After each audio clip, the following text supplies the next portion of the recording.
There are some people that used to go to the arcade that I always like. I never talked to enough, but it's kind of. I wish I did because some of them died. A lot of the people. I shouldn't complain, but some of the people that died that used to go to Super Arcade, when I see their pictures now, like people will say, dude, this guy that went to Super died. And I'll be like, dude, I want to see his picture. They'll show me the picture and then I'll recognize them and I'll be like, damn, I should have talked to him more. Like I knew him, but the reason I said I shouldn't complain is because every time so far someone said that about someone that's went to Super, it's been someone I didn't know well. You know what, dude? I don't miss it cuz I don't like I guess it's rather than missing it, because it doesn't even belong here. When you say I miss it, it almost suggests that you want it again. But that's not what I want. Instead of missing it, I'm just so grateful that I was there for that. It reminds me of like I'm also really grateful that I grew up before the internet and especially before cell phones in your pocket. Like that is so valuable to me. People won't be able to get that ever again. It's over. So me knowing that I went to school, elementary school, high school, and there were no cell phones, that was good. That was like sick, you know. So I don't, Same goes for arcades. Like I don't miss it in the sense where I want it now because it wouldn't fly. That shit wouldn't fly these days. But it was tight when it was around. It was wonderful.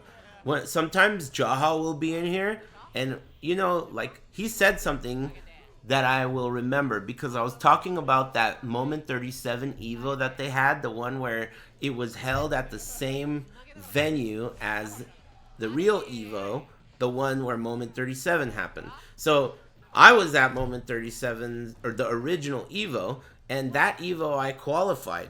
I got fourth place or something, I think. And I remember the memory in my mind of that venue was that it was enormous. It was huge. It was like a auditorium. But when we went there in Moment 37, that shit was like a tiny little room. And when I was explaining that, Jaha said some shit in the chat. He said it was big to us. And that shit, I remembered it. It stuck.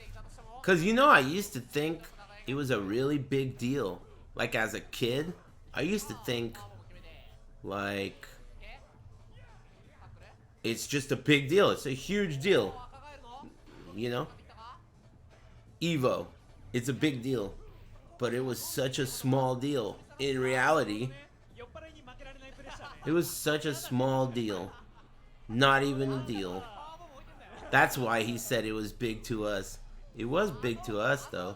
I wonder how many people out there dislike fighting games as much as I do. I guess I don't dislike them that much. I still look at them, but I hate playing them. I wonder if there are a lot of people like me. People who were around for a long time and liked fighting games for a long time, but are sick of them because they suck. And also can't stand online. It's not just today's though. Like at first it was just I'm whining, like I don't like online. He's complaining. That's true. I felt it. Like, dude, you're just complaining. Online sucks. Everyone knows it. Just fucking play, whatever. But it was more than that. Like, the way everyone around me began to accept it for simple things like, oh, it has fucking rollback netcode, GGPO. And I'm thinking to myself, dude, I personally am thinking, you're an idiot. It doesn't matter how good the fucking netcode gets. Doing it from your house is not the same. It sucks. And people just didn't seem to agree with me. Or they at least would, agree with me, but they would concede and still play online. And as that shift in culture occurred, I definitely felt left behind. Like, the culture is gonna shift over to accepting online as just even anything, just because it has GGPO netcode. I could never get behind that. I don't know. It doesn't really matter. I just don't like it. I like arcades. I think being next to the person is so cool. It makes it so different, you know? Different enough for it to... The difference between cool and not cool, which is pretty vast. That's big. But I don't think that... I don't look at it like I miss it, though. It's just cool that I was there to be a part of it, and it's over. Maybe it's because I'm from Southern California and all types of people live here, but the arcade was such a weird place where people, really different people would meet. There were so many people at Southern Hills. That was my first real arcade where the big boys play, and there were so many weird different people, dude, of all walks of life, dude. Literally, there was this guy named Mr. Power. Do you remember him? I don't know if he was really a bigot, but he was cool. He was friends with everyone. He was friends with everyone, and he was cool. But he had bigot shit tattooed all over him, and he was in jail. And he was there being friends with everyone else. And it was so normal. Like, it was like nothing. He was a bro. He was a bro. Yipes and Justin. They're such a good example. It's amazing that Yipes and Justin can be best friends because of arcades. Where else on earth are Yipes and Justin gonna be best friends? You know? Think about it, dude. That's sick. Arcades allowed for that to happen.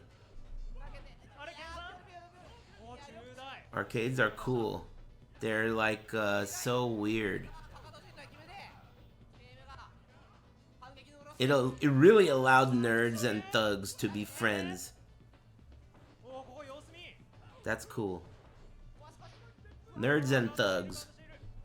And everything in between. Every flavor.